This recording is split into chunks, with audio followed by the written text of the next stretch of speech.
volvemos a retomar tras esa pausa café, que ya sabía yo que no iba a ser de media hora, pero no pasa nada, contábamos con ello. No pasa nada, pero hay que agilizar, que luego me riñen también por yo dejarles más tiempo.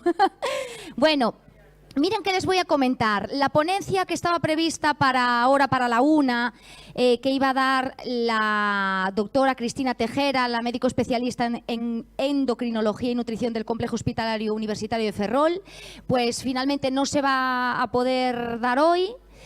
No sé si en otro momento, porque le ha surgido un problemilla y no puede venir. Vale, entonces vamos a terminar la mañana antes de la pausa para la comida, que se prevé a las 2 de la tarde, va a ser a las 2 de la tarde. Lo vamos a hacer con esta última ponencia, que va a estar a cargo de doña Belén Castro Rey, logopeda de la Asociación de Pacientes de Parkinson de A Coruña, que va a hablar del papel de la logopedia en el día a día del paciente. Un aplauso para Bea.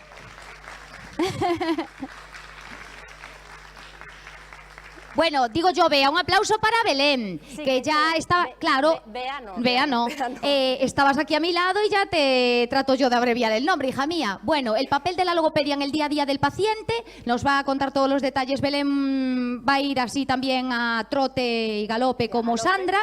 A Sandra la tenemos entre el público y luego después pues será turno de preguntas para preguntarle tanto a Belén como a Sandra, ¿vale? A ver si hay alguna preguntilla. Hala, todo tuyo. Muy bien.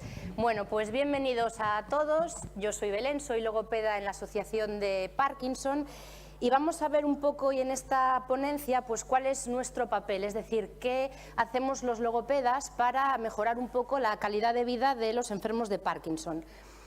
Lo primero es saber un poco qué hacemos los logopedas, qué es un logopeda. Un logopeda es un profesional de la salud que intenta prevenir, diagnosticar y tratar todos los trastornos del lenguaje, tanto oral como escrito, trastornos de voz, trastornos de habla, trastornos de deglución y trastornos de audición.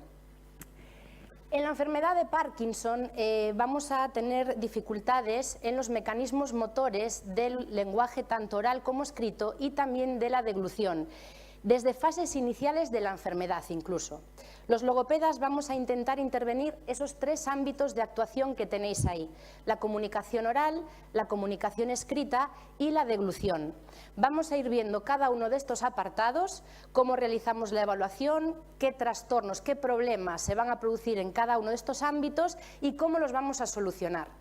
Deciros también que en torno al 60 y 90% de los pacientes con enfermedad de Parkinson van a desarrollar algún tipo de problema en la comunicación oral, es decir, en el habla y en la voz a lo largo de su enfermedad, y casi el 90% presentarán algún problema de deglución a la hora de tragar. Empezamos entonces con la comunicación oral. Lo primero es saber cómo se produce esta comunicación oral. El habla es un proceso que requiere de una secuencia coordinada de la musculatura respiratoria, de la laringe, de la faringe, del paladar, de la lengua y de los labios. En la enfermedad de Parkinson lo que sucede es que hay una alteración del componente motor del habla y de la voz, donde van a estar afectadas la respiración, la fonación, la resonancia, la articulación y la prosodia. Entonces, ¿qué características presenta un enfermo de Parkinson? El enfermo de Parkinson presenta una tipología que se conoce con el nombre de disartria. Existen muchos tipos de disartria, dependiendo de dónde se localice la lesión a nivel cerebral. Pero en la enfermedad de Parkinson la tipología será de tipo hipocinético, será una disartria de tipo hipocinético porque la lesión está a nivel de sistema extrapiramidal, que es el encargado de regular el tono muscular, que nos permite mantener una postura correcta y que los movimientos de nuestro cuerpo sean lo más coordinados posibles. Entonces, las principales características vamos a ver brevemente, las vamos a ir nombrando y luego vamos a entrar más en profundidad en cada una de ellas. La primera es la hipomimia, que es la falta de expresividad facial. El segundo que tenemos son los trastornos respiratorios, que van a producir un déficit en la coordinación entre nuestra voz y la respiración. Los siguientes son problemas a nivel de voz. Vamos a encontrarnos con una voz débil, una voz apagada, una voz ronca, con una pérdida progresiva del volumen de voz. También va a estar afectada la resonancia, con un exceso de nasalidad.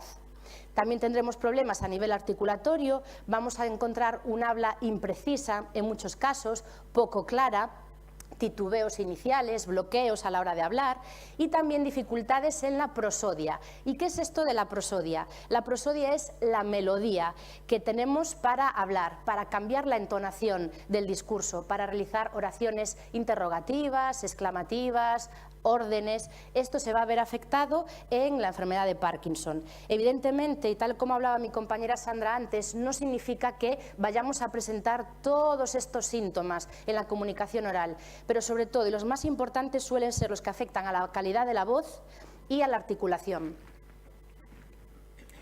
Bien. Todos estos trastornos que hemos visto brevemente pueden aparecer en diferentes grados de severidad y afectar en mayor o menor medida a la funcionalidad comunicativa y a la inteligibilidad del discurso.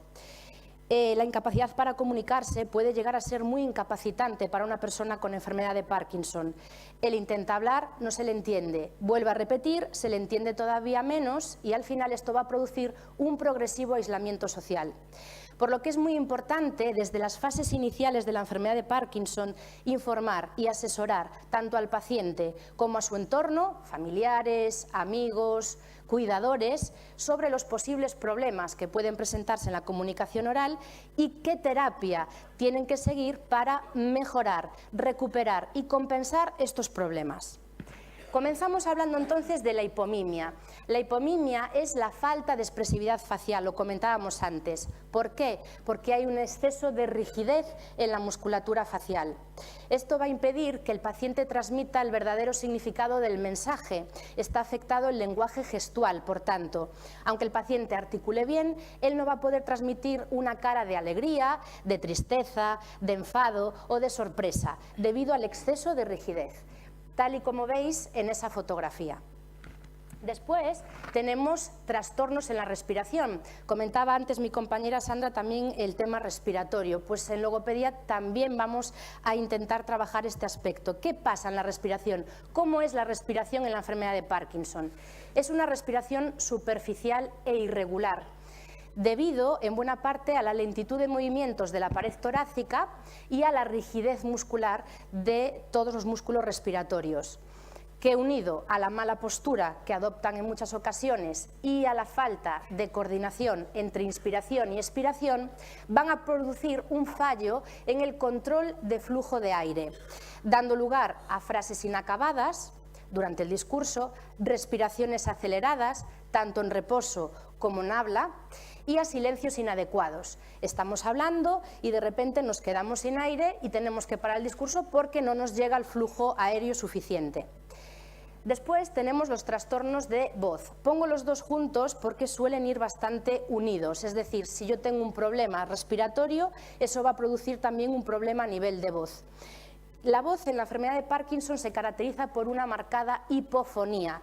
¿Qué es esto de hipofonía? Es la reducción en la intensidad de la voz. Nos encontramos con voces apagadas, débiles, roncas, lo que comentábamos antes, con una pérdida progresiva del volumen de voz. En fases avanzadas de la enfermedad de Parkinson incluso es frecuente que la voz esté prácticamente limitada, con una marcada afonía. Significa que la voz prácticamente no se escucha. ¿A qué es debido? ¿A qué es debida esta reducción de la intensidad, esta baja calidad vocal, esta pérdida de volumen? Es debido de nuevo a la rigidez y a la lentitud de movimientos de la laringe, de la musculatura de la laringe y de las cuerdas vocales, que junto con las dificultades que teníamos en respiración, decíamos que era una respiración superficial, van a producir que no se produzca el volumen de voz adecuado. Vamos a ver a continuación unos ejemplos de voces. En el primer caso, aquí lo tenemos. Bueno, en los dos primeros vídeos vamos a pedirle al paciente, a los pacientes que articulen una vocal mantenida, una A, y vamos a ir observando la calidad vocal.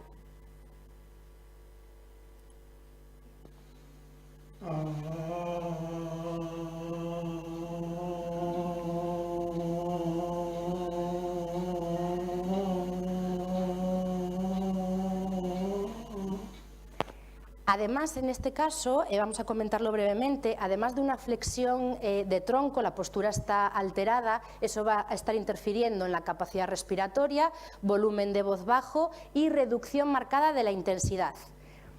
En el siguiente ejemplo,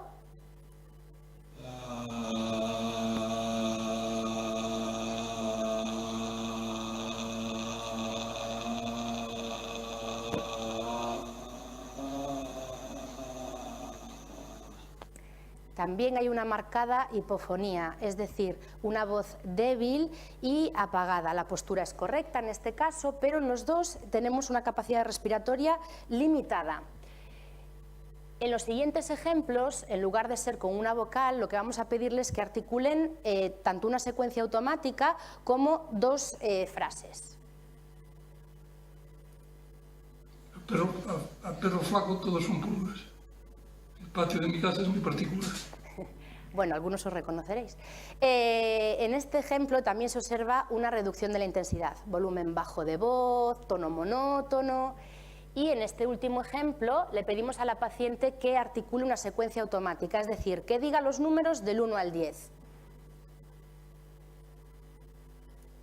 1, 2, 3, 4, 5, 6, 7, 8, 9 y 10. En este ejemplo ocurre como en el primero, hay una flexión de tronco que va a estar interfiriendo en la capacidad respiratoria. Tienen que coger aire cada 2 o 3 números porque esa capacidad está reducida. De nuevo, voz débil, apagada y monótona. Serían ejemplos en los que estamos combinando la capacidad respiratoria porque está reducida y la voz.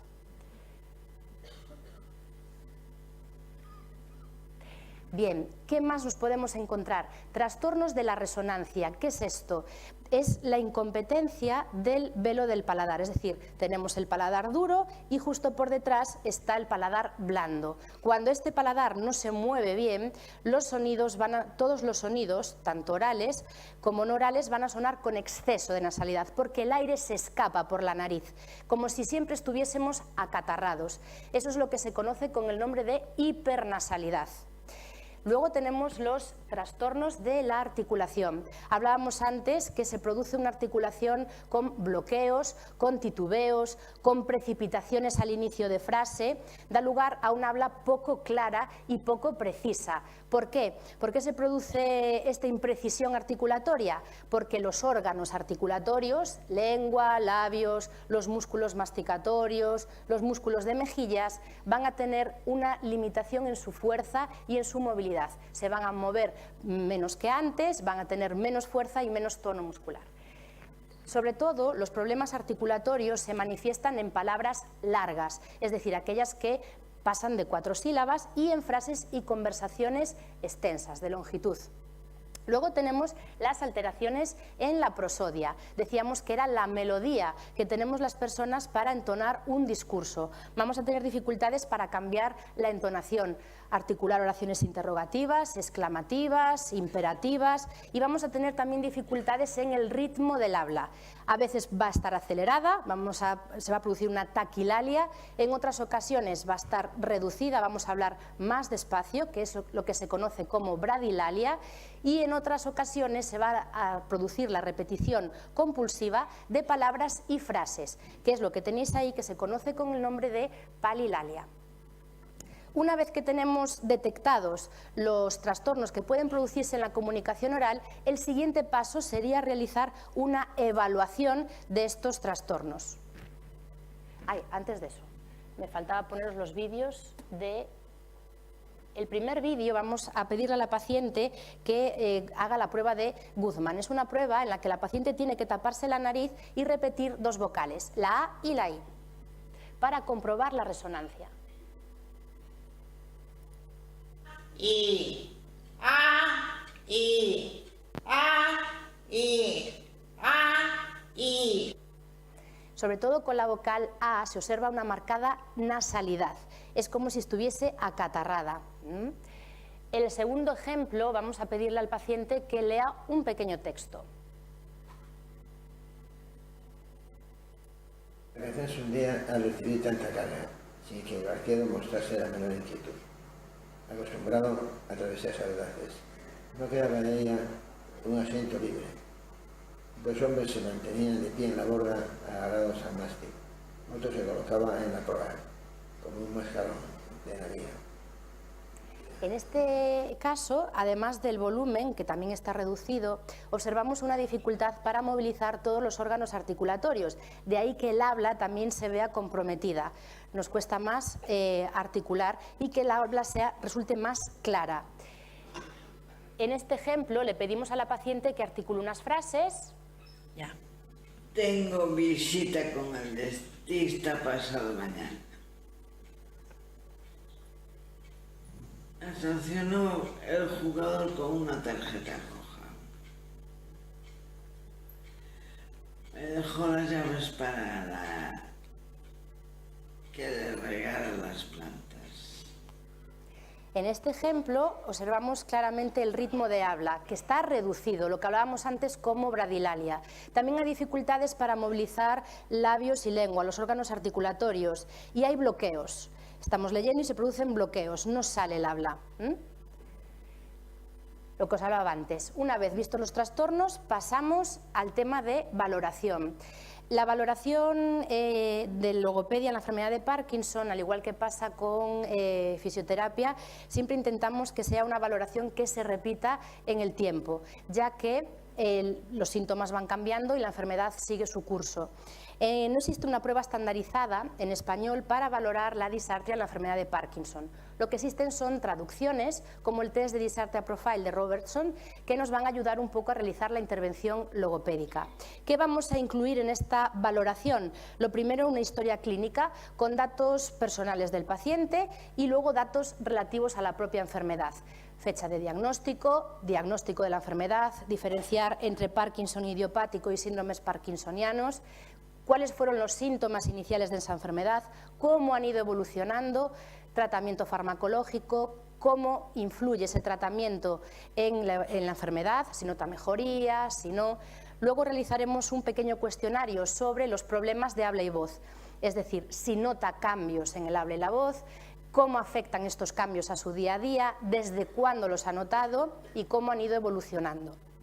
Además, también es importante preguntar sobre la existencia de otras patologías asociadas. Una vez realizado este cuestionario, pasaríamos a la exploración funcional del habla y de la voz.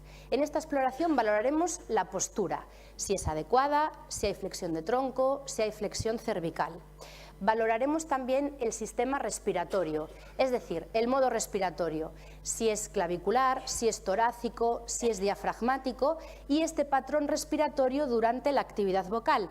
Significa si es funcional, si es superficial o si hay gasto de aire residual durante el habla. ¿Qué significa esto? Muchas veces hay pacientes que están hablando y agotan el último aire que queda en sus pulmones hasta terminar la frase.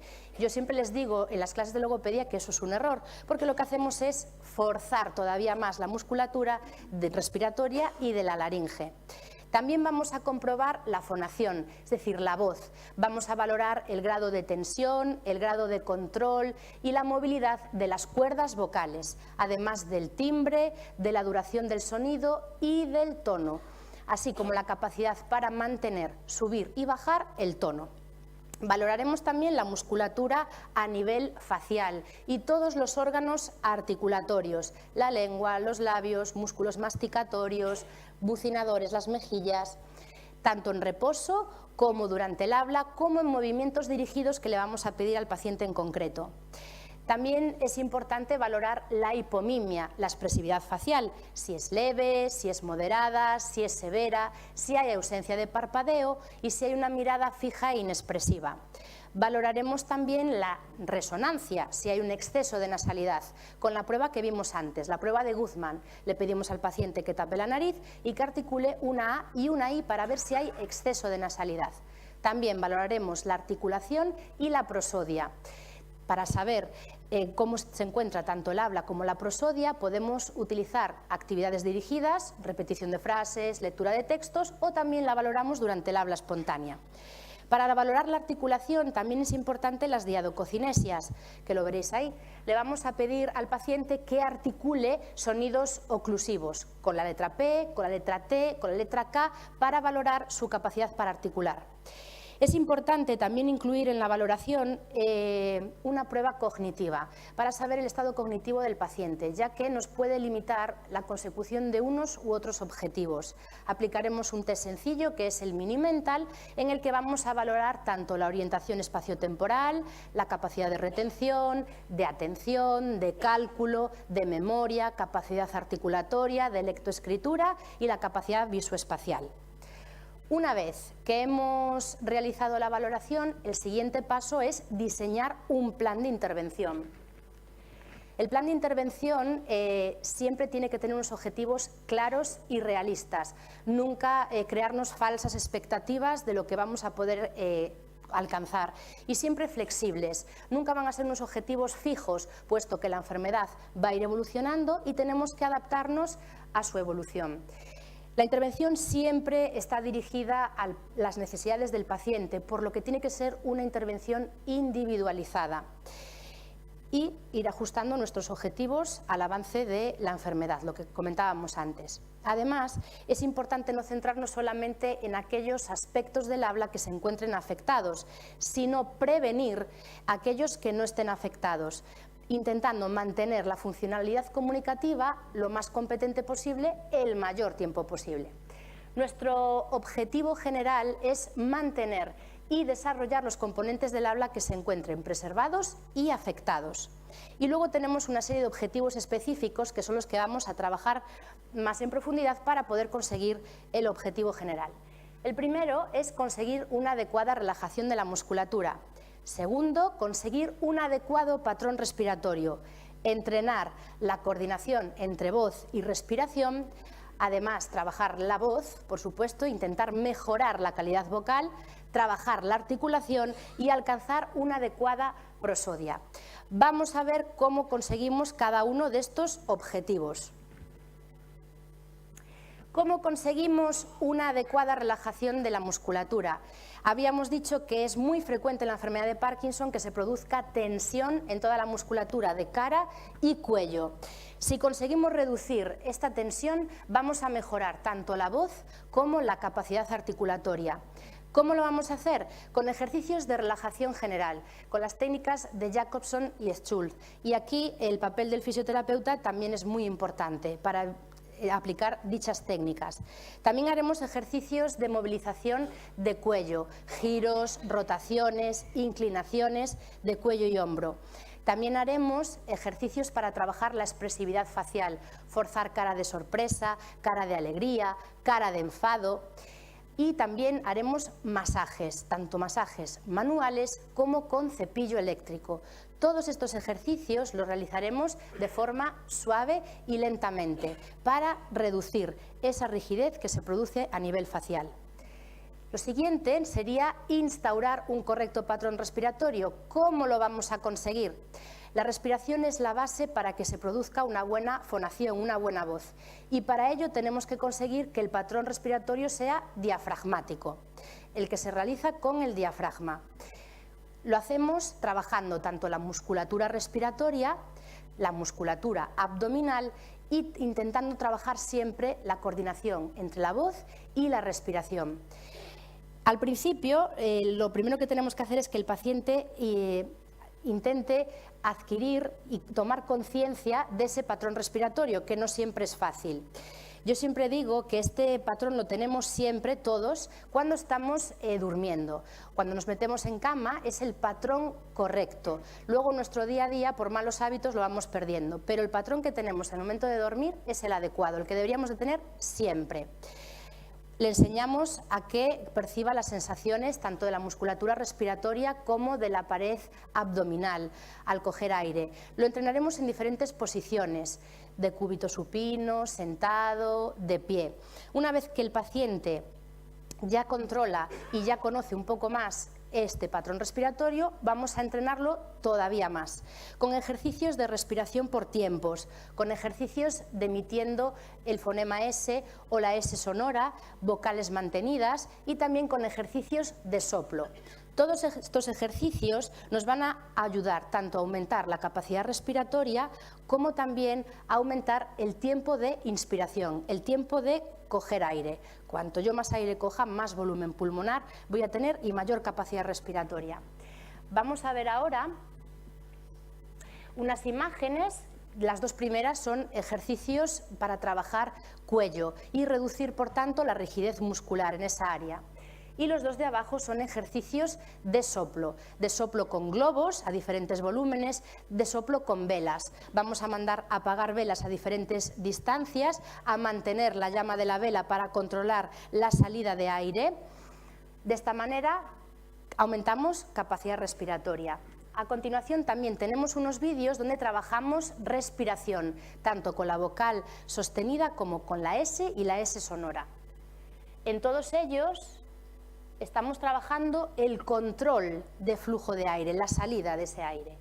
Le pedimos a la paciente que coja aire por la nariz y que articule una A.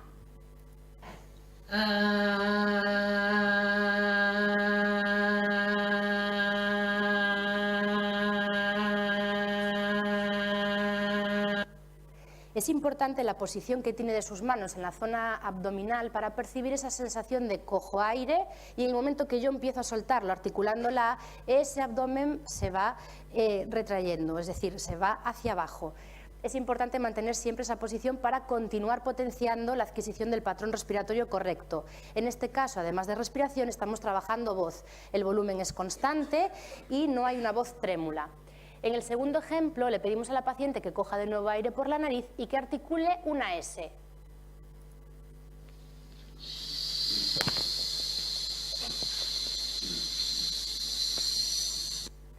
En este ejercicio, de nuevo, controlamos la salida del aire, el flujo del aire.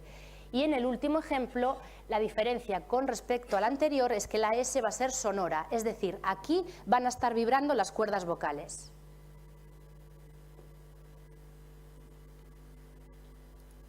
Cogemos aire por la nariz y emitimos una S sonora.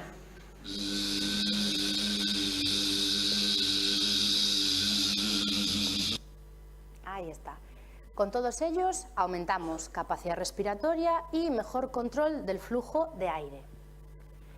Luego tenemos que trabajar la voz. Ya le hemos estado trabajando brevemente en el apartado de respiración, pero tenemos que intentar controlar el grado de tensión de las cuerdas vocales para mejorar tanto la intensidad, el tono y el timbre de nuestra voz. Además, en el apartado de fonación, como estamos trabajando el cierre de las cuerdas vocales, también va a mejorar nuestra deglución y así evitar falsas rutas de deglución que veremos luego más adelante. ¿Qué ejercicios vamos a hacer en voz? Ejercicios básicos de voz, series automáticas, pues decir números del 1 al 10, días de la semana, oraciones de diferente longitud, textos. Luego tenemos los ejercicios de pushing, que son ejercicios de fuerza. Podemos hacerlos sin voz o con voz. En el caso de hacerlos con voz, siempre utilizaremos sonidos posteriores, la K, la G o la J, que además van a ayudar a movilizar el velo del paladar. En este apartado es importante trabajar los resonadores superiores, que son la cavidad oral, la cavidad nasal y la faringe, para mejorar la impostación vocal y también para mejorar la resonancia. ¿Qué ejercicios haremos aquí? Haremos ejercicios sobre todo con el fonema M, en el que el paciente tendrá que percibir la sensación de vibración de la voz dentro de la cavidad oral.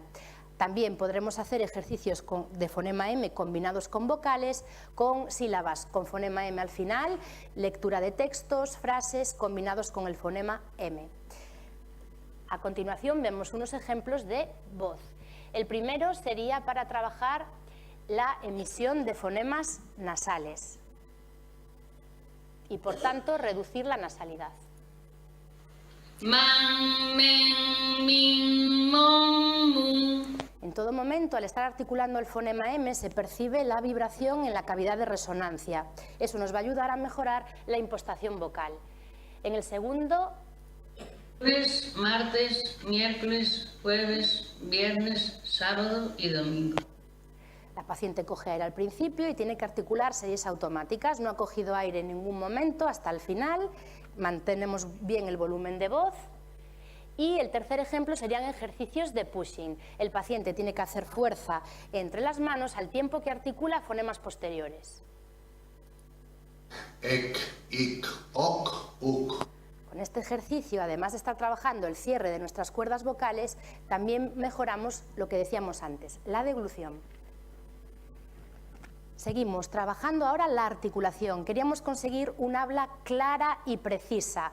¿Cómo lo hacemos? Trabajando sobre todo los órganos articulatorios, lengua, labios, mandíbula y mejillas, con las praxias orofaciales, que son movimientos de lengua, labios. Los haremos para incrementar tanto su movilidad como su fuerza. Y luego tenemos ejercicios específicos de articulación. Aquí tenemos los trabalenguas, el silabeo de palabras o frases, la sobrearticulación. En este apartado puede ser útil la utilización de metrónomo o nuestras propias palmadas para ir marcando un ritmo más lento de articulación. Vamos a ver. Estas son unas imágenes de praxias orofaciales, de lengua, de mejillas, para fortalecer toda la musculatura a nivel facial, y también praxias con depresor, que nos van también a favorecer esa fuerza y movilidad de todos los órganos articulatorios. En estos 3 vídeos tenemos ejemplos de ejercicios de articulación. En el primero vamos a utilizar depresor, vamos a articular unas frases colocando el depresor entre los dientes. Camión de la mudanza tardó 2 horas en descargar. Hablamos de los muchos fallos que notó al motor de combustión. En este caso lo que intentamos es forzar la articulación, que haya un exceso de movilidad, que se nos entienda mejor al tener que hablar más despacio y forzando más. En el segundo ejemplo utilizaremos el metrónomo para marcar ritmo de habla. Patricia tiene que comprarse un vestido de fiesta. Mejoramos el ritmo, vamos más despacio, cada palabra en un pulso, y también favorecemos la articulación porque tenemos que exagerar más los movimientos. El tercer vídeo consiste en la articulación de un trabalenguas. Los trabalenguas se han hecho para destrabar la lengua, sin trabas ni menguan alguna. Si alguna mengua traba tu lengua, con tu trabalenguas podrás destrabar tu lengua. De nuevo, estamos pidiéndole al paciente un sobreesfuerzo, es decir, que esos órganos articulatorios, que la lengua y que los labios exageren los movimientos para mejorar el habla, que resulte más clara y más inteligible. Nos queda un último objetivo, alcanzar una prosodia adecuada, una adecuada melodía. Aquí vamos a hacer sobre todo ejercicios de volumen de voz y ejercicios de tono. Tono grave, tono agudo, combinaciones de vocales cantadas, la voz salmodiada, que son pues cantar números de lotería, tablas de multiplicar, oraciones cantadas. Nos es muy útil obras de teatro, poemas, refranes, utilizar oraciones a distinta entonación. Y una serie de ejercicios que aquí ponemos siempre unas pinceladas, pero hay una amplia variedad y un amplio abanico. Vemos ahora 3 ejemplos donde trabajamos la prosodia.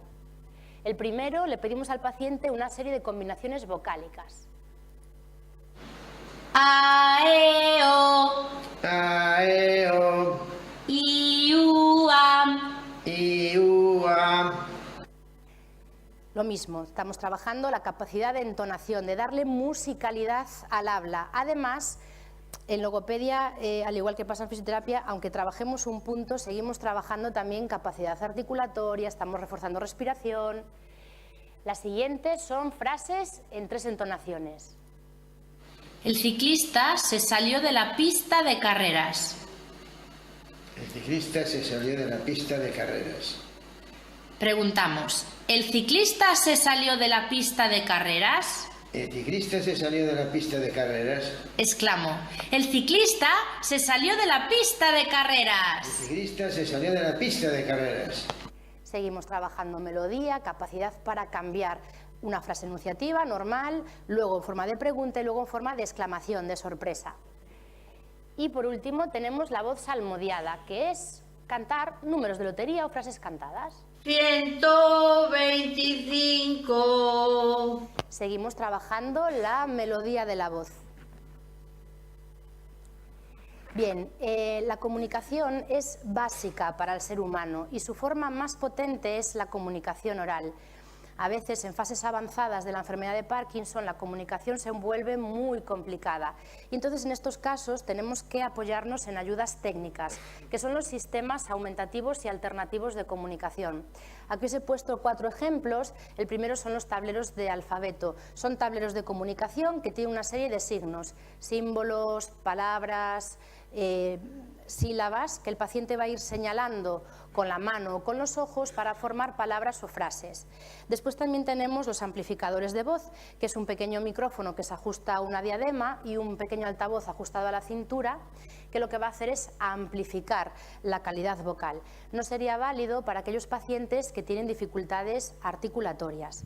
Y los 2 últimos son comunicadores orales. Uno simplemente son mensajes de voz humana que están grabados y que el paciente utiliza pues, con su necesidad. Y luego los sistemas digitales de salida de voz, que lo que son pues, es un programa informático que lo que hace es que el paciente escribe un pequeño texto y el programa lo convierte en voz humana.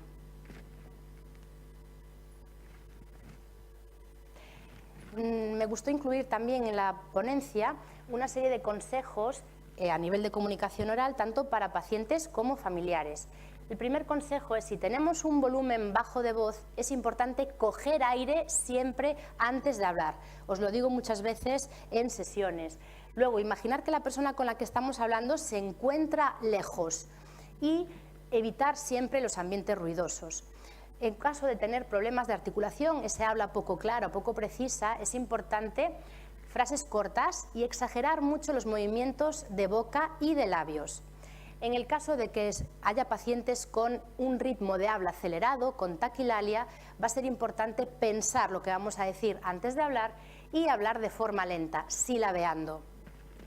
En el caso de que se produzcan bloqueos y repeticiones durante el habla, es importante evitar ese nerviosismo previo antes de hablar y puede ser útil remarcar la última palabra final de la frase.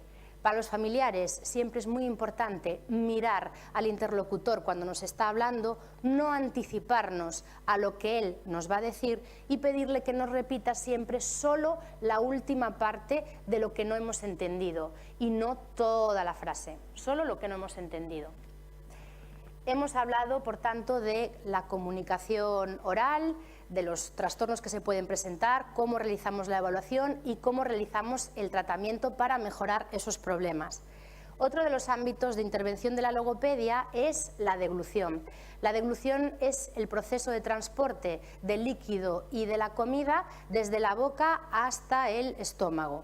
Es un proceso que requiere unas secuencias coordinadas neuromusculares, tanto de la cavidad oral, cavidad faríngea, cavidad laríngea y esofágica, durante una breve interrupción de la respiración. También es importante tener en cuenta que todo este acto está controlado por el sistema nervioso central. Entonces, cuando hay un fallo en este control del sistema nervioso central, aparecen los trastornos de deglución. Los trastornos de deglución pueden aparecer en las fases iniciales de la enfermedad de Parkinson y se conocen con el nombre de disfagia neurógena. La disfagia puede tener 3 consecuencias importantes: la deshidratación, la desnutrición y problemas respiratorios, como las bronquitis y las neumonías, con las que tenemos que tener especial cuidado. En el siguiente vídeo vamos a ver una videofluoroscopia, que es una prueba diagnóstica que se hace en hospital. Al paciente se le dan diferentes consistencias y volúmenes. Vamos a ver una primera secuencia en la que el paciente no tiene ningún tipo de dificultad para tragar y una segunda secuencia en la que el paciente produce una aspiración. Bueno, ahí veis, introduce el alimento y traga perfectamente. Baja por faringe, esófago, sin ningún tipo de problema. Ahora va a volver a tragar otra persona. Y veis cómo entra a nivel de epiglotis, a nivel de vía respiratoria. Lo vamos a ver otra vez a cámara lenta. Paciente propulsa con la lengua el líquido, entra, veis cómo entra ahí a nivel de laringe y luego entra el resto de volumen. En este caso de disfagia es una aspiración silente, que significa que el paciente no muestra signos de atragantamiento ni tos. Son las más peligrosas porque no hay síntomas ni signos de alarma que nos detecten que se está produciendo un atragantamiento. Entonces, ¿qué dificultades vamos a poder encontrarnos en la deglución, en la enfermedad de Parkinson? La primera es una dificultad para la autoalimentación, es decir, problemas para llevar la comida a la boca, para cortar los alimentos. Podemos tener dificultades posturales que van a interferir también en la ingesta de alimentos y dificultades para coordinar los movimientos de tragar y masticar. Vamos a tener problemas a veces a la hora de pasar el alimento de faringe a esófago. Puede producirse también problemas de protección de la vía respiratoria con tos y atragantamientos, pérdidas de apetito y la sialorrea, que es el exceso de saliva.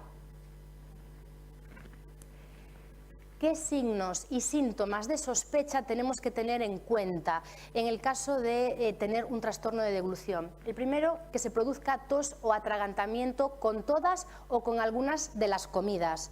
En segundo lugar, que se produzcan cambios de voz después de comer. Es decir, acabo de comer y noto que la voz ha cambiado, que está como húmeda, mojada, como si tuviésemos una disfonía, que hay exceso de babeo, que la saliva se nos escapa por la comisura de los labios, que hay dificultad para formar el bolo, que la deglución es fraccionada. ¿Qué significa esto? Que un solo bocado lo tengo que tragar en varias veces y que queden residuos en la boca después de comer. También sensación de cuerpo extraño a nivel faríngeo y carraspeo, es decir, parece que la comida se me queda aquí y no me baja, no baja bien. Es la sensación que me contáis algunos, ¿no?, en clase. Ese carraspeo, esa necesidad de sacar ese cuerpo extraño, empleo de un tiempo excesivo para comer, pérdida de peso en muy poco tiempo, picos febriles, es decir, que sin causa aparente, que suba la fiebre de repente sin saber muy bien por qué y que se produzcan infecciones respiratorias de repetición, bronquitis y neumonías. Ante cualquiera de estos signos y síntomas de alarma, de sospecha, tenemos que realizar una evaluación inmediata, así como establecer un plan de intervención terapéutico eficaz. La deglución consta de 4 fases. Vamos a explicar en qué consiste cada una de ellas y qué problemas podemos encontrarnos en las mismas. La primera fase es la fase preparatoria oral, es decir, llevamos la comida a la boca, la masticamos y formamos el bolo alimenticio. ¿Qué problemas podemos encontrarnos aquí? La primera dificultad, llevar la comida a la boca, abrir y cerrar la boca, mantener el alimento dentro de la boca sin que se nos caiga por falta de sellado labial, y la coordinación de movimientos de la lengua para formar el bolo. Además, en esta fase preparatoria oral se puede producir la ingesta compulsiva, es decir, que comemos como si nos fuesen a quitar la comida del plato, y esto es muy peligroso. La siguiente fase es la fase oral, ya tenemos preparado el bolo y la comida va a pasar de la boca a la faringe y aquí se va a activar el reflejo de deglución. ¿Qué problemas podemos encontrarnos aquí? De nuevo, que la deglución sea fraccionada, es decir, trago el bocado en varias degluciones. Segundo, que nos queden restos de alimento en la cavidad oral por falta de fuerza de las mejillas. Y después, ¿qué puede ocurrir? Pues que debido a los movimientos lentos de la faringe, pues que no dé pasado el alimento de forma adecuada, que tarde mucho tiempo en pasar. Esto va a producir atragantamientos que tenemos que tener especial cuidado. Además de esos movimientos lentos de la faringe, hay una reducción en el cierre del velo del paladar, una reducción en la elevación de la laringe y, por tanto, más riesgo de penetración en vía respiratoria. La siguiente fase es la fase faríngea. El alimento pasa de la faringe al esófago. ¿Qué puede ocurrir aquí? Que nos queden restos de alimentos en la bayécula. ¿Por qué? Porque la lengua no es capaz de impulsar bien el alimento hacia atrás por falta de fuerza. Puede ocurrir que nos escape líquido o alimento por la nariz, porque hay un déficit en el cierre del velo del paladar. Y de nuevo, debido a la falta de movilidad de los músculos de la laringe y de la faringe, se pueden producir atragantamientos. La fase esofágica es la última fase y consiste en el paso del alimento del esófago al estómago. Los problemas que podemos encontrarnos aquí es una disminución de la movilidad del esófago y, por tanto, que el alimento llegue de forma más lenta. Una vez que hemos hablado de qué problemas podemos presentar, evidentemente el problema en disfagia puede estar en cualquiera de estas fases de deglución, fase preparatoria oral, fase faríngea o fase esofágica. Es importante realizar una evaluación. La evaluación de la disfagia, al igual que hemos hecho en comunicación oral, es una evaluación que vamos a ir repitiendo a lo largo de todo el proceso evolutivo de la enfermedad, por si se producen cambios. Es importante en deglución valorar dos aspectos. Uno es la eficacia y otro es la seguridad. La eficacia es la capacidad que tenemos las personas para ingerir líquidos y comida, sí, manteniendo un buen estado de nutrición y de hidratación. Y la seguridad es la capacidad que tenemos las personas para ingerir comida y bebida sin que se produzcan complicaciones respiratorias. Lo primero que vamos a hacer en nuestra evaluación es un cuestionario de disfagia. Le vamos a pedir al paciente una serie de preguntas. Por una parte vamos a valorar la eficacia, es decir, si tiene exceso de saliva, si se le cae líquido al beber, si se le cae comida de la boca, si le cuesta masticar, si se le quedan restos de alimentos pegados al paladar, si quedan restos de alimentos en la boca y si tiene que tragar un único bocado en varias veces. También le vamos a preguntar acerca de la seguridad de esa deglución, es decir, si tose con su propia saliva, si tose al beber líquidos, si tose con semisólidos, flanes, yogures, si tose con sólidos secos y si tose con sólidos tipo fruta, carne, pescado. También le preguntaremos si se le escapa líquido o comida por la nariz y si nota cambios de voz al terminar la alimentación. Una vez que hemos pasado este cuestionario, el siguiente paso sería valorar un poco el estado cognitivo del paciente de nuevo, ya que en la intervención de la disfagia es muy importante la colaboración activa y consciente del paciente. Valoraremos también la musculatura a nivel facial, valoraremos el cuello, la postura y la posición de cabeza. Valoraremos de nuevo la musculatura orofacial, la capacidad para abrir y cerrar la boca, la capacidad para masticar y en general todos los movimientos que impliquen desplazamiento de lengua, a un lado, al otro, arriba abajo, capacidad de sellado, labial. También pasaremos el test de volumen-viscosidad. Es un test sencillo y seguro que nos va a detectar síntomas de disfagia, monitorizando en todo momento la saturación de oxígeno con un pulsioxímetro. Nos va a permitir detectar aspiraciones en el mismo momento de aplicación de la prueba. Vamos a utilizar 3 tipos de volúmenes y 3 tipos de consistencias distintas. Y de nuevo valoramos esas dos características de la deglución, tanto la eficacia como la seguridad. En seguridad vamos a valorar si durante la prueba se produce tos, vamos a valorar si la voz cambia después de haber tragado y si hay una disminución del 5% de saturación de oxígeno con el pulsioxímetro. Eso sería indicativo de que se está produciendo una aspiración en ese momento. También valoraremos la eficacia, es decir, si se le cae comida en el momento de colocarla en la boca por falta de sellado labial, si quedan residuos orales, si quedan residuos en la faringe y si tienen que tragar en más de una vez. En casos de disfagia moderada o severa, es importante completar la evaluación con pruebas diagnósticas que se realizan en hospital, como es la videofluoroscopia y la fibrolaringoscopia. La videofluoroscopia la vimos antes, es una técnica radiológica que nos va a indicar pues, las diferentes fases de la deglución. Vamos a emitir una serie de imágenes y vamos a valorar todo el proceso de deglución.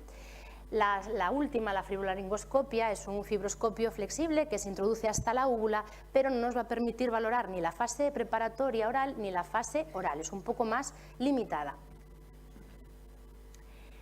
Objetivos de tratamiento, hemos dicho qué dificultades podemos presentar, cómo las vamos a valorar y qué tratamiento vamos a realizar en esos casos. Lo primero es que la deglución sea segura y eficaz. Lo segundo, objetivos específicos, determinar el grado de severidad de disfagia. Eso es muy importante para elegir luego qué técnicas vamos a utilizar de tratamiento. Mantener sobre todo al paciente en buen estado nutricional y de hidratación, es decir, garantizar que tenga los nutrientes adecuados y que tenga el aporte de agua necesario para su cuerpo.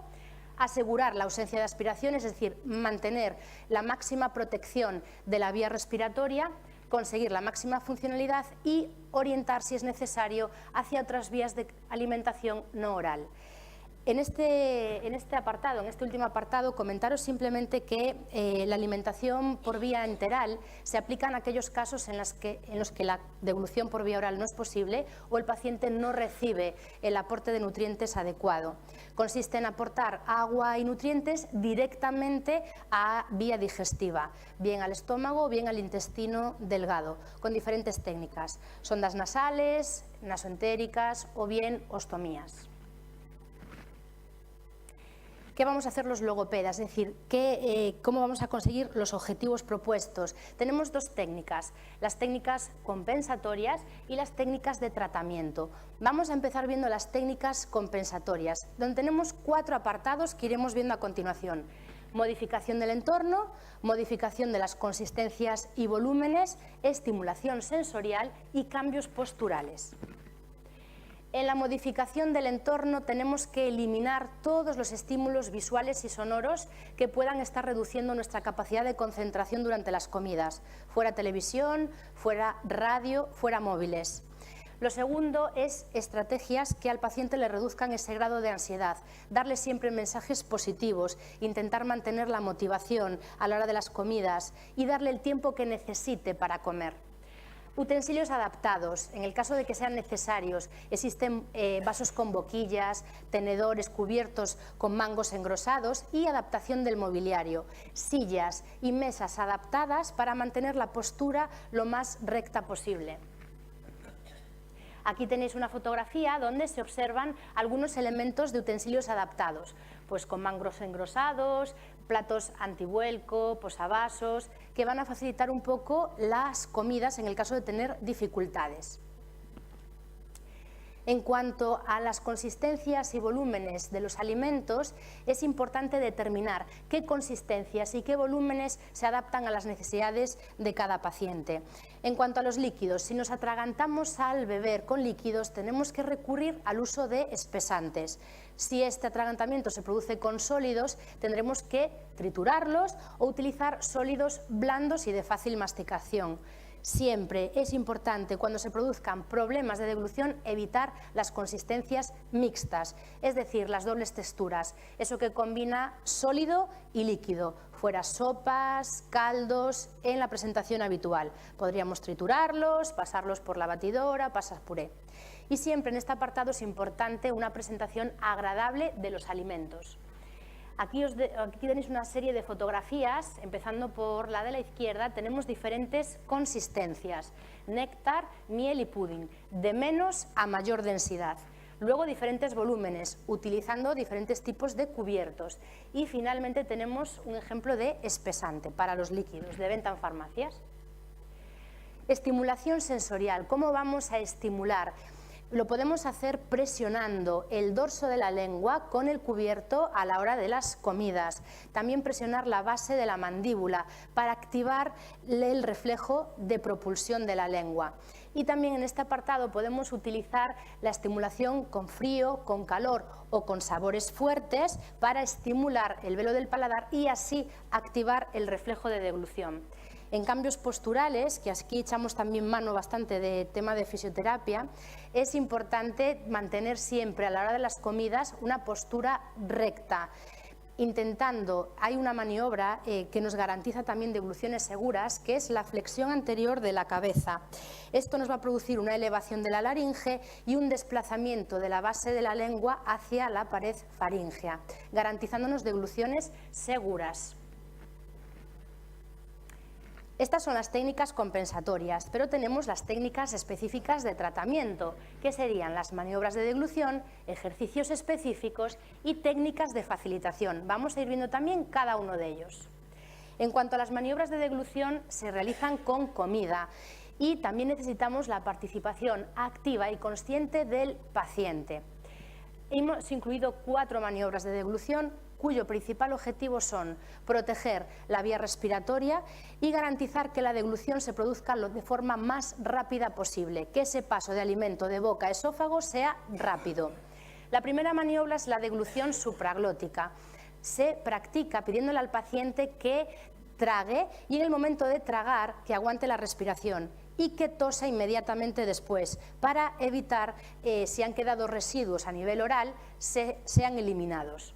Después tenemos la deglución suprasupraglótica. Es similar a la primera, pero en este caso le pediremos al paciente que en el momento de tragar y hacer una apnea, es decir, aguantar la respiración, haga fuerza con toda la musculatura de cuello y de boca. Luego tenemos la deglución forzada. Simplemente le pedimos al paciente que en el momento de tragar haga fuerza de nuevo con toda la musculatura facial y con el cuello. Y la última es la maniobra de Masako.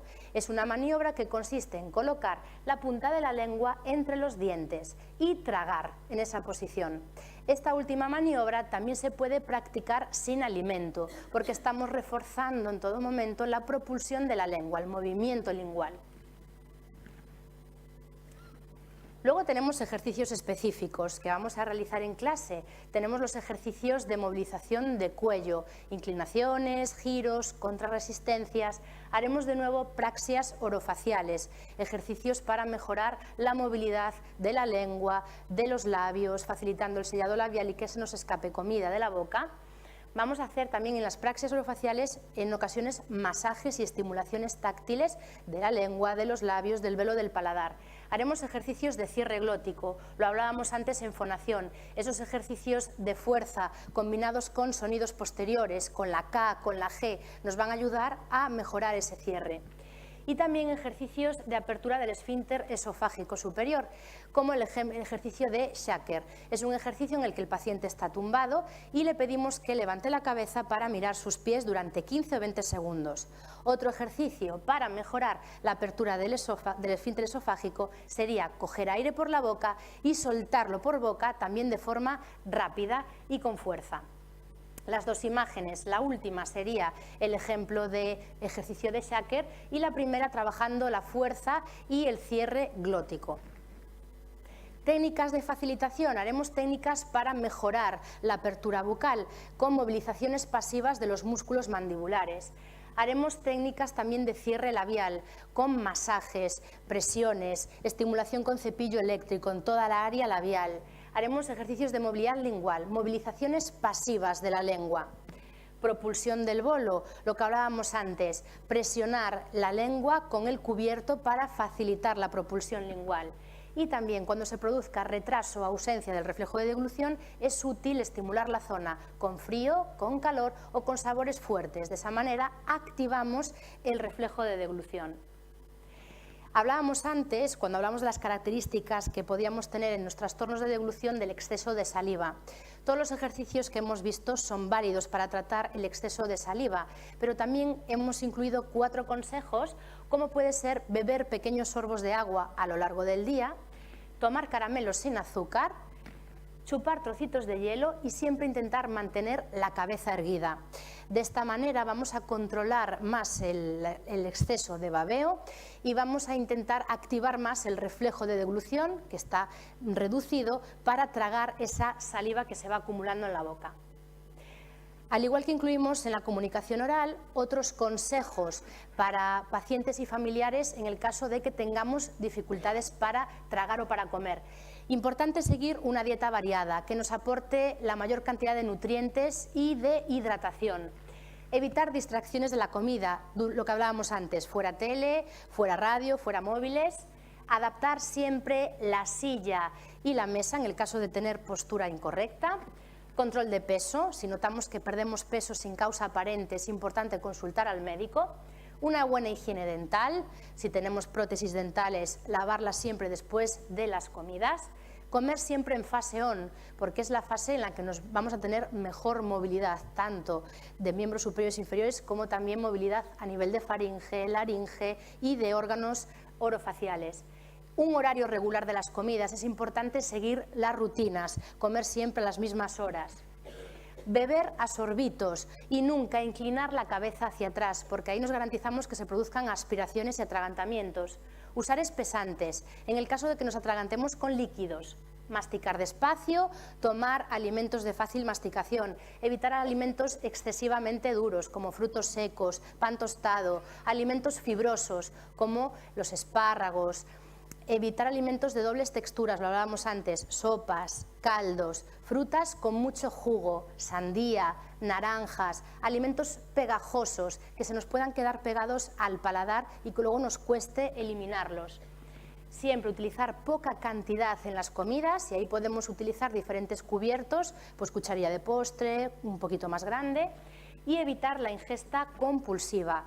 Un pequeño truco para evitar esa ingesta compulsiva es que en el momento que introducimos un bocado en la boca, dejemos los cubiertos sobre la mesa y hasta que no hayamos acabado ese alimento no podemos volver a coger los cubiertos.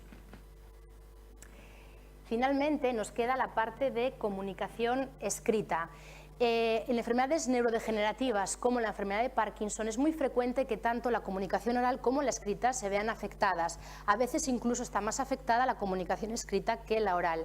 ¿Qué características vamos a presentar en la comunicación escrita? En primer lugar, hay una falta de fluidez en la escritura debido a la rigidez muscular. En otras ocasiones nos encontramos con una reducción del tamaño de la letra, que es lo que se conoce como micrografía.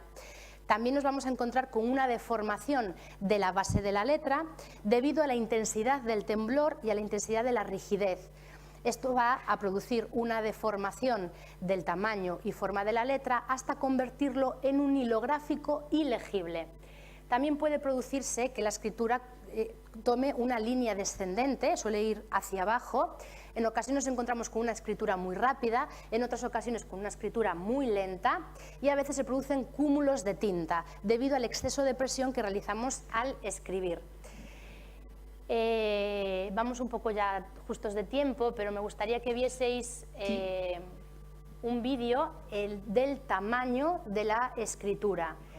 Es una escritura pequeñita y el trazo está bastante afectado, la forma y el tamaño de la letra, ¿vale? Era cortito. Evaluación, rápidamente. Lo mismo que pasaba en comunicación oral, no hay una prueba estandarizada para valorar la escritura, por lo que nosotros vamos a pasarle un cuestionario al paciente sobre su percepción personal de la escritura y vamos a realizar un minucioso examen visual de la escritura y de la ejecución de la misma en el momento de realización. Valoraremos la escritura dirigida y la escritura espontánea. En la escritura espontánea le vamos a pedir al paciente que escriba pues, una redacción breve sobre lo que él quiera y en la escritura dirigida le pediremos que haga su firma, que escriba los números, que haga un pequeño dictado y una pequeña copia. La valoración se realizará sin pauta, en papel sin pauta y utilizando tanto lápiz como bolígrafo, ya que dependiendo de un útil o del otro los resultados pueden variar. Una vez que hemos realizado la valoración, el objetivo general de tratamiento es prevenir o mejorar las alteraciones que puedan darse en la escritura y como objetivos específicos mejorar el tono muscular y movilidad de las manos, trabajar la motricidad fina, rehabilitar la grafía y adquirir un ritmo de escritura lo más libre y fluido que podamos. ¿Cómo lo vamos a conseguir? Para mejorar la movilidad manual, reducir esa rigidez y mejorar la coordinación, lo vamos a hacer con ejercicios de manos. Ejercicios de manos solamente, ejercicios de dedos, combinados con pelotas, ejercicios con plastilina. También vamos a utilizar ejercicios de motricidad fina, como son los insertables, el cosido, abrochar botones de camisas, para mejorar la capacidad de prensión del útil de escritor.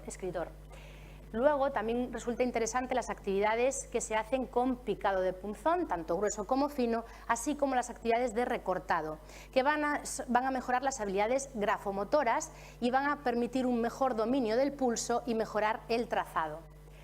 Tenemos ejercicios de grafomotricidad, que es el paso previo de la escritura, y nos van a permitir mejorar tanto la forma como el tamaño de la letra. Pues repasar líneas verticales, horizontales, en zigzag, circulares. Ejercicios finalmente de caligrafía y escritura, son ejercicios propios de escritura, caligrafía con pauta, sin pauta, copia de textos, dictados y un sinfín de ejercicios más, en el que nos van a mejorar tanto el tamaño como la forma de la letra, así como adquirir un ritmo de escritura libre y fluido. Como conclusiones finales, recordaros que la logopedia forma parte del tratamiento rehabilitador no farmacológico, junto con fisioterapia, terapia ocupacional, psicología, que la evaluación e intervención tienen que ser adecuadas y coordinadas con el resto de disciplinas, por lo que es un tratamiento multidisciplinar que ya hablábamos antes, y que tenemos que variar los objetivos de tratamiento adaptándonos siempre a la evolución de la enfermedad y a las necesidades del paciente. Y como objetivo principal y final siempre es mantener y favorecer la calidad de vida del paciente.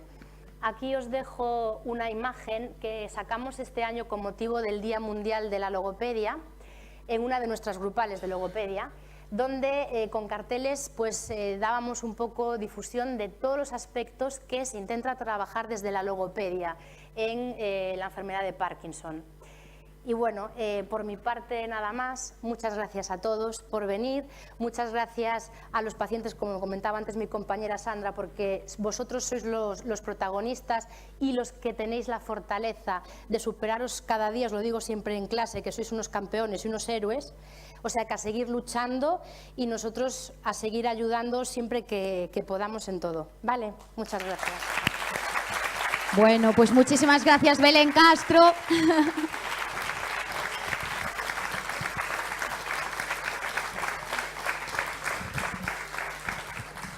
Muy bien, Belén, me decías una hora, o sea, una horita más o menos, sí, bueno, no pasa nada.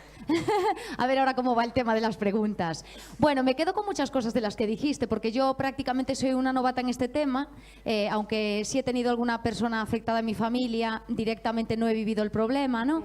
Y entonces, bueno, me quedo como cosas como que el papel del logopeda en el día a día de un paciente pues incide en temas como las alteraciones que decías del habla, su valoración, la intervención de la logopeda en ellas, que muchos de los ejercicios que veíamos, estos de poner el bolígrafo en la boca, y eso los utilizamos incluso nosotros, las personas que nos dedicamos a esto, pues para que salga más fluida la cosa, Los actores de teatro, Sí. sobre todo, para dar una mejor proyección de la voz, utilizan mucho esas estrategias. Una de las técnicas que te sientes un poco ridículo, pero no, que ayuda muchísimo, ¿eh? Esto... Totalmente. Sí, sí. Totalmente. O lo del tema de la lotería, 125.625 meses. Sí. Proyectas, trabajas mucho la impostación vocal y la calidad de voz. Sí. O el tema de la alimentación, la comunicación escrita. Bueno, muy completa tu ponencia, muchísimas gracias. Y nada, voy a pedirle a Sandra también que suba. Por si acaso hay, yo os prometí que en este tiempo final íbamos a dedicar a hacer preguntas tanto a Sandra García con el tema de la fisioterapia como a Belén Castro con el tema de la logopedia. Entonces, podéis tomar asiento, chicas, porque no sé si, a ver, vamos a ver qué preguntas les apetece hacer, si tienen alguna duda. Antes me comentaba alguna persona entre el público de la alimentación, de cómo dar la medicación, bueno, cosas así. No sé si les apetece... Antes de irnos a comer, tomar el turno de palabra. Sí, por allí. A ver si podemos hacer este ejercicio del micrófono, aquí a esta zona de ahí. A ver si le da luz verde mis compañeros. Le tenéis que apretar un botoncito, chicas. Así, perfecto. Vale. Hola. Ahí, lo tenemos ya. Vale, é para Belén a miña pregunta. Vale, falaches de que ten que ser unha intervención individualizada, pero aparte desto son beneficiosas as sesións grupais? Sí, por supuesto. Evidentemente, cuando el paciente viene bastante afectado, siempre proponemos sesiones individualizadas, pero sobre todo cuando hay que prevenir posibles problemas de comunicación oral, las sesiones grupales, además del beneficio que comentaba antes Sandra, de sociabilizar con otros compañeros, son muy productivas, sí. En casos específicos en los que el paciente tenga un problema más severo, sí que en esos casos se plantean sesiones ya individualizadas. Vale, gracias. Al lado ya, siguiente pregunta. Bueno, yo tengo dos preguntas y son para las dos. Bueno, yo doy por hecho que... Ay, me escucho muy bien. Que un porcentaje bastante considerable de las personas con Parkinson o de otro tipo de enfermedades, el primer contacto que tienen normalmente con profesionales como fisios, logopedas, psicólogos o terapeutas ocupacionales es una vez llegan ya a la asociación, porque se desconoce mucho la función que cumplen y porque se cree que los fármacos es la única solución para todo. Entonces, la pregunta es que, teniendo en cuenta lo que han dicho, que el proceso de diagnóstico es muy largo, ¿cuál creéis que es el momento ideal para empezar con la intervención? Nosotros siempre decimos que desde el momento que el neurólogo diagnostica la enfermedad de Parkinson, el tratamiento rehabilitador, tanto de fisioterapia, logopedia, apoyo psicológico, tiene que ser inmediato. o sea, en fases iniciales de diagnóstico, no esperar más. ¿Y antes de tener el diagnóstico? Y antes del diagnóstico no podemos establecer una intervención porque finalmente no sabemos si va a ser Parkinson u otra patología que nos tiene pasado. A veces ocurre. Muchos falsos positivos, sí. Hay mucho de todo. Yo en la pequeña charla que os di ya os comentaba que, por lo menos a nivel de fisioterapia, la diferencia tan grande que hay de que venga una persona recién diagnosticada cuando los síntomas son de momento poco evidentes a una persona que lleva a lo mejor 10 o 15 años de evolución con la enfermedad, pues cambia muchísimo, cambia mucho el tratamiento y cambian mucho los resultados que podemos conseguir.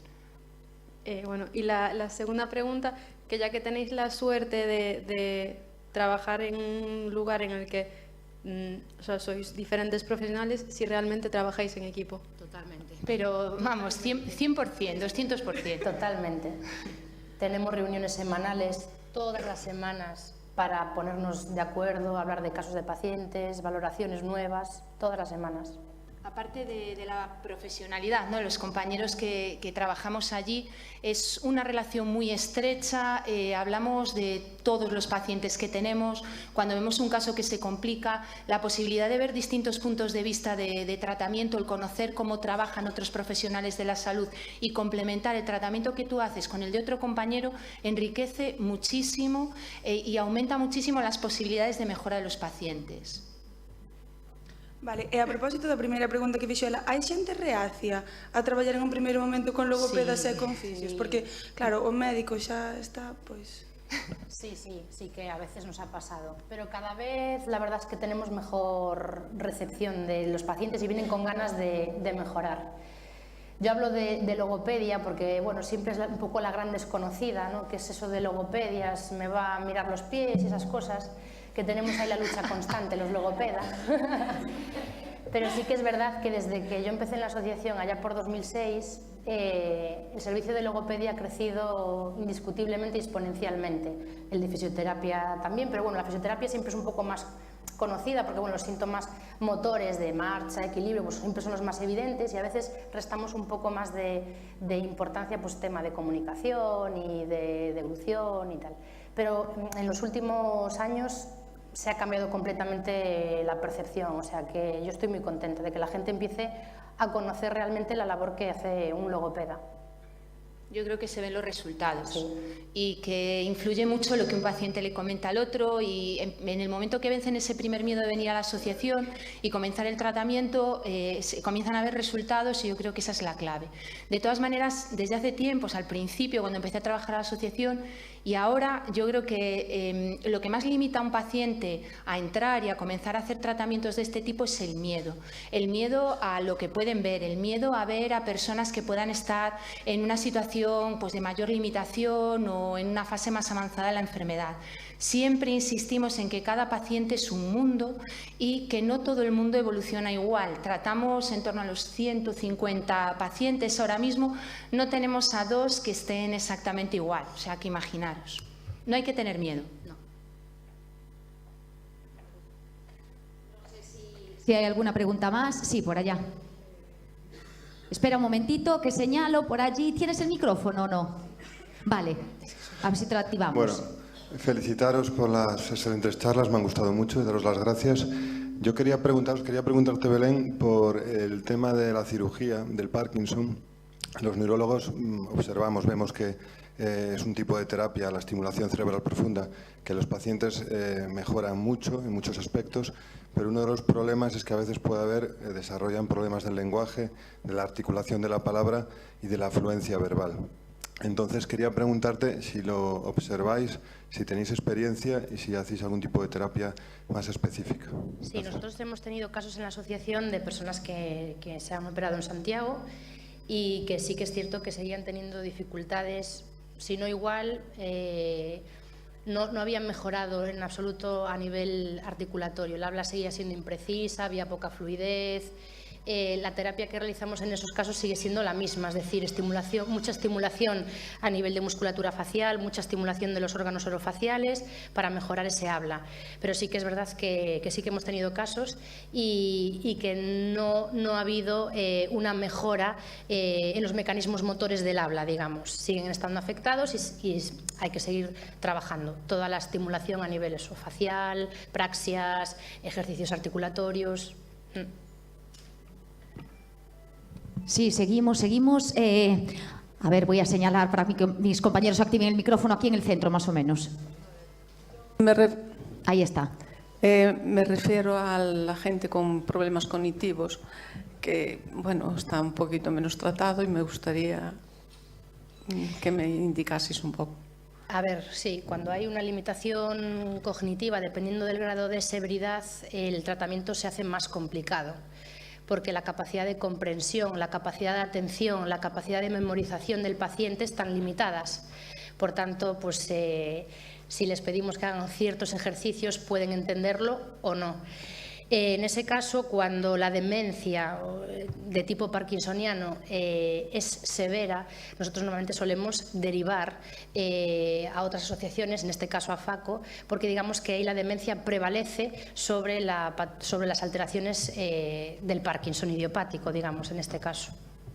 Que si hay una alteración cognitiva, sobre todo importante, como dice mi compañera Belén, a nivel de la movilidad, a nivel de la comprensión, digamos que están íntimamente relacionados y que hay una relación directa entre el deterioro cognitivo y los problemas de movilidad. Como además la capacidad de aprendizaje que comentábamos también antes está muy limitada, los resultados que podemos obtener son muy discretos y en algunos casos, como dice Belén, poco podemos hacer. Desgraciadamente poco podemos hacer. Quizá el deterioro cognitivo es una de las limitaciones más importantes con las que nos encontramos en cualquier tipo de tratamiento rehabilitador. No sé si hay alguna pregunta más. Alguien que... Usted tiene el micrófono, caballero, ¿no? Me acerco yo. Vamos a ver.